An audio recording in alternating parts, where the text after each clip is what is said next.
Later front on it. Right, it's a 1950s Studebaker. Studebaker. I've never heard of it.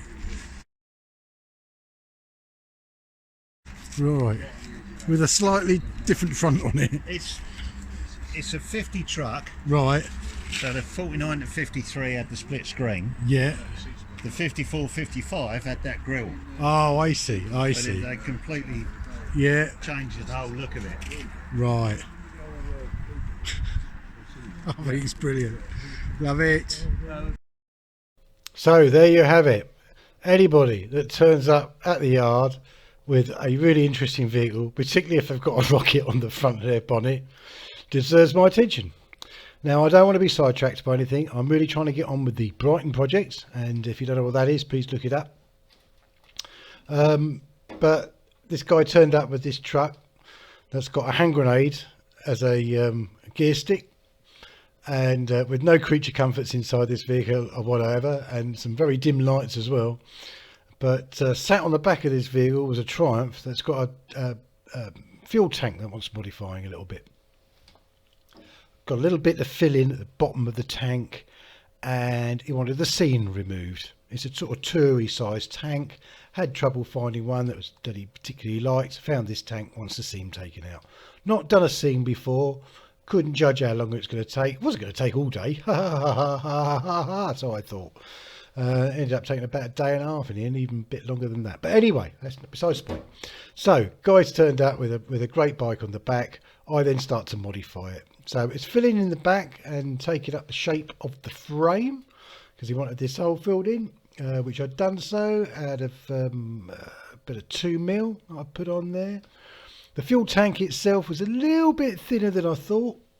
That's where the time went, really. It was difficult not to break through. I mean, if I migged it, whether I ticked it, it was always going to be plain silly buggers. I did it in sections, so I didn't distort the tank too much. My first approach was to put oxyacetylene in it, not break the seam at all, but bash the seam in and then fill the hole up. I thought that would be a nice way of doing it. Per inch, it was taking a lot of time. It's probably the safest way of doing it, but it did take a lot of time. Excuse me. So I decided to go another route and actually cut slot, get a little bit of material, shape it, use a magnetic clamp, a magnetic triangle holding device as bought from John Newman, the singer-songwriter. Come back to that in a minute. Just held it in place very gently, tacked one end, bent it to shape, tacked the other, started welding up. Time wise it wasn't any quicker, but it seemed a more professional way of approaching it, and then did it in sections all the way up. I think it took 4 of them sections, just a little bit of a time, so it wouldn't distort the tank too much, and gradually filled in, little bit of tigging, little bit of migging, more migging than tigging really, or kept wanting to break through even on the lowest settings. Did a little bit of pressure testing, found some few air bubbles. As the air bubbles started disappearing, put a bit more pressure in it, found some more. Immersed it in a full tank of water in the end, found the final few little bubbles and things, which I carefully circle and then filled in with a bit of lead. Now, tinning things in the past was quite easy. It was real lead. It was the tinning compounds were a lot stronger. I used to use a brown type of tinning compound that would tin anything. I can't get that anymore. It's too toxic, and it was very, very toxic. In fact, I'm sure a friend of mine went balmy playing about with bits of lead when we used to repair tanks in the day, fuel tanks in the day. But this is my approach. The bit of solder that I got there is 40 years old, and has got some old-fashioned lead and some old-fashioned flux that was right up in the middle of the lead, leaded stick, whatever, solder. Yeah, thank you. Yeah, got there in the end. I just thought I'd mention this fella as well. A friend of the yard with his BMW. Sounds absolutely beautiful. He's a session musician. All right. He's played with everybody, including probably one of the biggest pop bands in the world, ABBA. Would you believe that? John Van Damme as well as that. You know. Yeah, sounded sweet enough. But look, yeah, cool dude. And then the other little sidetrack that I done from the Brighton project was we went to visit John Newman. Got a mutual friend that house sits for this man. But he's selling up all his equipment, all his old motorbikes that he's built himself.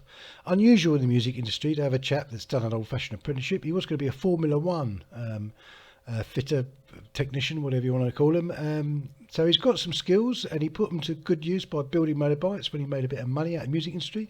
Bought a load of toys to play with.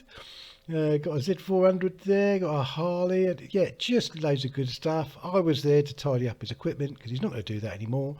He wants to play with his wife in the music industry a bit more than he has been, and yeah, he was having a sell-off, so we went over there and bought some stuff.